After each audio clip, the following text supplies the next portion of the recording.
Oops. Okay. I'll do these last. Right. There's so many. Right. Now, is it because people are just scared and their senses are on heightened alert and they see things that aren't really there? That could Go be to it. certain Because sparks. when it's dark out and you're tired, you're moving through the hallway. You might be half asleep anyway, but you hear things, you get scared, your senses get really heightened, and maybe you might see something that's not even really there. What Joe Rogan is describing here is a phenomenon called peduncular hallucinosis. It's a rare neurological phenomenon that causes vivid visual hallucinations that typically occur in dark environments and last for several minutes. There's also something called complex nocturnal visual hallucinations, which is something similar, but this is used to describe the phenomenon of vivid, dramatic, detailed, and often intricate visual hallucinations occurring during sleep onset or awakenings at night. These generally last for a few minutes at most and disappear with increased levels of light. So Joe isn't trying to argue that ghosts aren't real. He's just explaining that a lot of ghost stories occur when it's dark. So these two phenomena could explain why a lot of supernatural things are seen when it's dark, meaning that some people who have claimed to see ghosts have actually just been hallucinating. It's just your own brain and your paranoia with you, because it's always happening at night under low light conditions. It's always weird things that are fleeting and then they're gone. But it's not always in the night. It's not always in the night. It's always in the dark, right? No. Never like at the beach. There's a ghost at the I beach. don't know. There might be ghosts at the beach. That depends on where it is. There's no ghost at the beach. Actually wrong here. There are a few beaches around the world that are deemed haunted.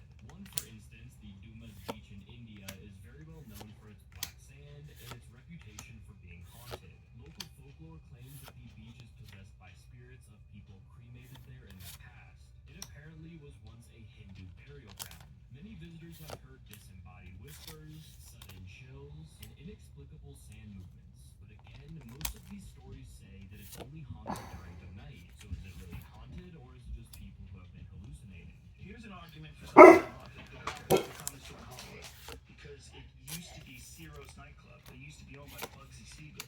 Apparently, the world killed a bunch of fucking people there. And almost everyone that works there, everyone who's managed it, works there a long time, they have some weird thing happen to them. Weird shit. Like they see someone in the kitchen and they go to say something to them, they turn around, and then they turn back and put it on. Old friends who've been seeing them forever wandering through the hallway and they go up the stairs and you can find them. There's a bunch of stories like that. Now, granted, there's a lot of people who've done a lot of drugs at the Comedy Store. Right. That has to be factored in.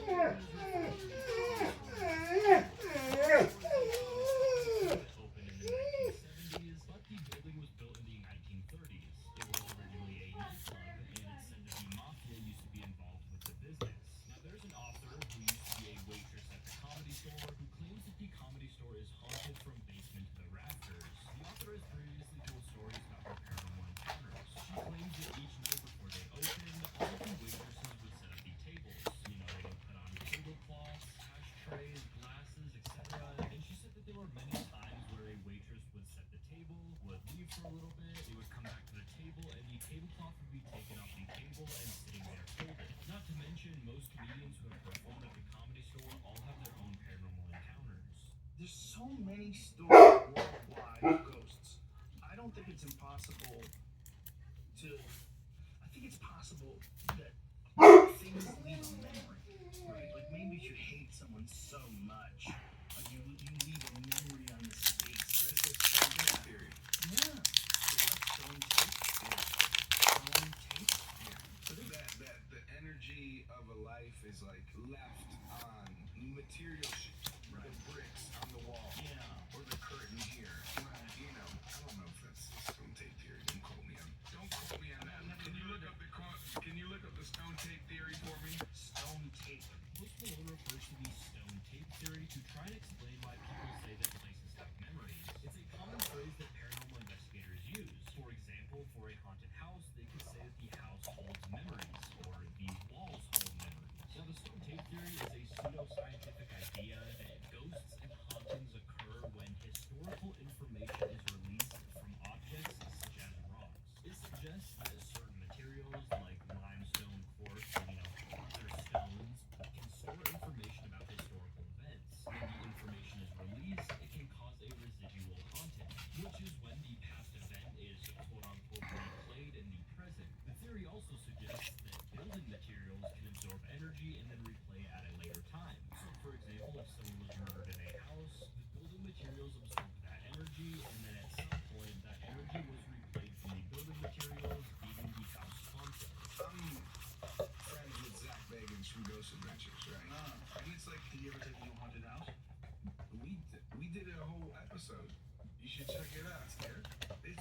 sick ass idea to put the ashes of a lady who died while she was possessed on top. Whoa. And then my plane almost crashed. I was in a car accident. My house got robbed, and I had black marks on my arm. I'll be out in a minute. I mean, I'm a little busy at the moment recording. Well, I'd love to go out with you, but it's just bad timing. You're recording right now? Yep. Oh, how much longer? 8 more packs. Like, how much time by? I don't know, maybe 10 more minutes? If you can't wait, just go, babe. It's okay. Sneak out, yeah. Absolutely. Don't worry about me. I love you.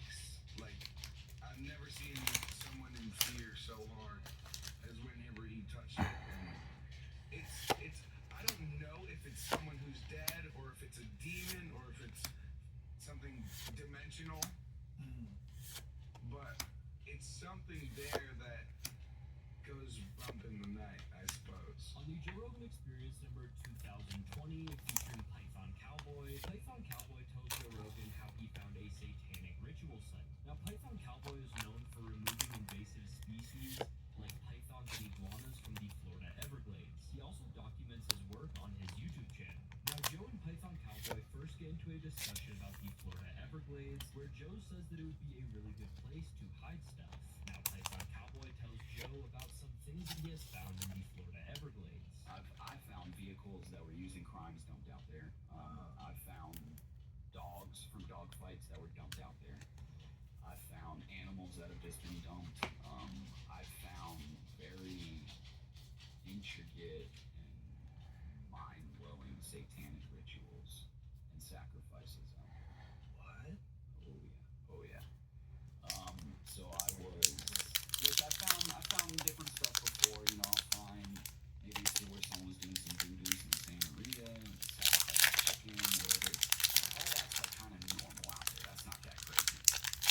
But what I found this night was very crazy. Yeah, the police came and investigated it, made the news. On this specific night, Python Cowboy was python hunting at an abandoned Aerojet facility. Now, at this facility, Aerojet developed rockets during the Cold War, then the facility got abandoned. Now, Python Cowboy says that you needed permission to be on the premises, so many teenagers and other people would sneak in and do things like spray paint the facility. Python Cowboy also claims that there have been murders and gang initiations at the abandoned facility.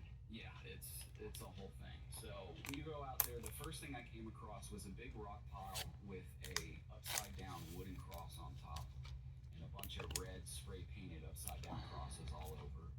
You could tell the cross I think was burnt a little bit, and it wasn't, you know, crazy, super crazy. It was like, oh, this is new. You know, this wasn't out here a few days ago. And then I found this little doll, and as I kind of investigated that doll more, a little red scarlet snake actually came up and wrapped around her neck. And I picked up there it is. I picked up the scarlet snake, and which, you know, it was kind of weird that there's a live snake, a red snake on this doll. And I've caught a lot of snakes in my life, and that is the only one that was bleeding out of its anus. There was blood coming out of it. Doing some research, a red scarlet snake bleeding from its anus is a serious sign that likely indicates a significant health issue. So this snake that Python Cowboy found could have just had a serious health issue, or as you will hear from Python Cowboy, could be something more demonic. When Python Cowboy arrived at the facility, there were these words spray painted in red in the gravel. It was a Latin saying. It translated to turn around, run, hide, he is watching you. Go further into the comments. complex, and there's these big abandoned buildings.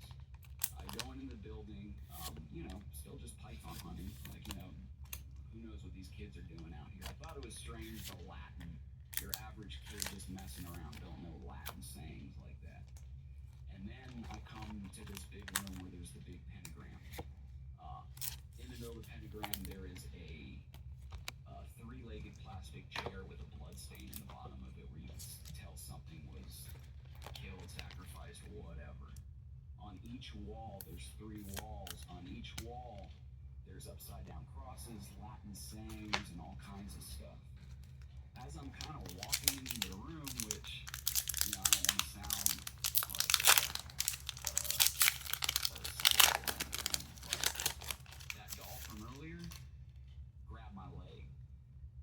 I don't know if I kicked it, I didn't see it, or what, but that doll from the rock pile somewhere else, I don't know if it was another doll or what, I've never seen that other doll.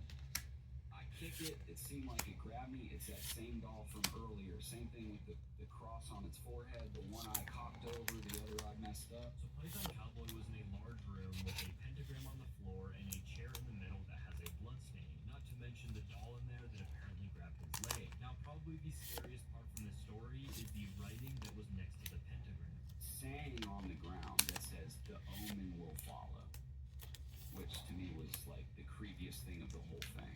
Was like, that if you interact with any of this spirit's gonna follow you. Now, as Python Cowboy and his team explored this facility even further, they stumbled across a room, and in the room there was a sleeping bag with something inside of it. Now, they didn't investigate the sleeping bag, but they did report it to the police. So in that same room, a large North Pole said she was really lying we gave her to the devil. Now, what Python Cowboy found that night could have just been teenagers who were messing around out there, or it seriously could have been a demonic ritual. On the Joe Rogan Experience number 1424, featuring Tom Papa, Joe and Tom talk about a myriad of things surrounding paranormal activity. The first thing they discuss is how a lot of ghost hunting shows and books are all fake. Here's the problem with ghosts. Those ghost shows. Well, yes, Those ghost shows are bullshit. 100%. One of those guys got in trouble recently because he made a ghost book and he plagiarized a bunch of shit. Really? Like blatant, like copy and paste. Yeah. Yeah, jeez. Yeah. Joe was talking about how an author was involved in a plagiarism scandal, but there are many paranormal investigators who have been outed as frauds. For example, Ed and Lorraine Warren, who are probably the most famous paranormal investigators, and they have faced many controversies throughout their years. Now, the whole Conjuring movie series is about it, and many people have accused these Warrens of fabricating their cases or exaggerating events for the fame and for the money. They've also been accused of inserting themselves into high-profile paranormal cases and turning them into books, movies, and lectures. People argue that they took advantage of grieving or stressed families for their own benefit, and Ed and Lorraine Warren have been accused of literally faking some events in some of their investigations, again to make their stories more scary for the fame and for the money. Theater ghosts are some of my favorites. Theaters. When you go perform in these theaters and you talk to the people, I always ask, do you have a ghost? Yeah. There was a little boy, I was in, where was I? Oshkosh.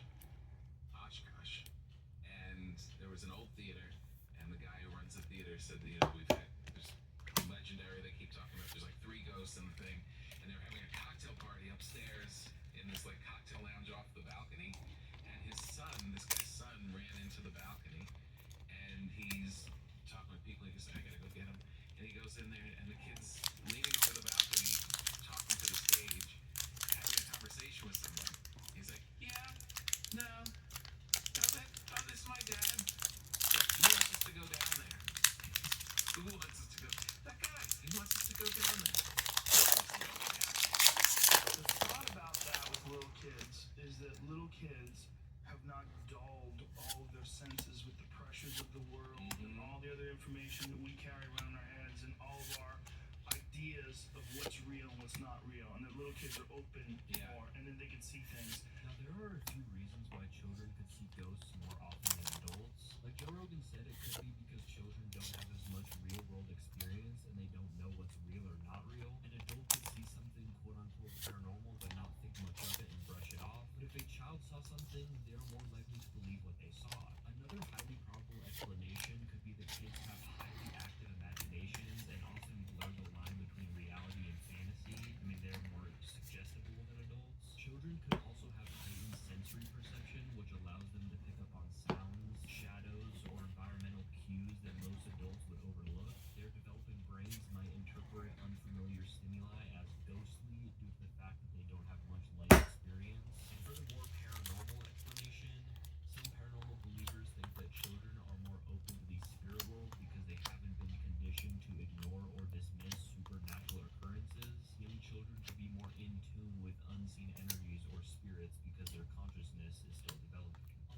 American Experience number 1957, featuring Shane Gillis, Joe Rogan tells two stories of how he almost was abducted as a child. Now, his first story happened when he was about 7 or 8 years old. That was the scary. Well, they were both pretty scary. That was the scarier one because I was at the library and I was by myself. You know, I was a latch kid. My parents just let me out of the house, which, you know, at the time was kind of normal. In retrospect, like thinking about it now, like I couldn't imagine letting my 7-year-old just public library wander around. Not just that, but walk to the public library. You know, in San Francisco. It's actually very interesting how people always talk about how back in the day, themselves or their kids would just, play outside or go wander around without any parental supervision. Nowadays, it's pretty rare for a parent just to let their kid wander. It's interesting because the reports of missing children have actually fallen 40% since the 90s, according to the FBI National Crime Information Center. Now, of course, this study was in 2014, but it's just interesting to think that either the number of child abductions have gone down because people have stopped letting their kids wander around, or that there is more education about ways to prevent child abduction. Now, there are other factors as well, such as technology advancement, law enforcement tactics, and public awareness. I always just find it interesting how throughout generations, the concept of letting their kids wander without parental supervision has changed.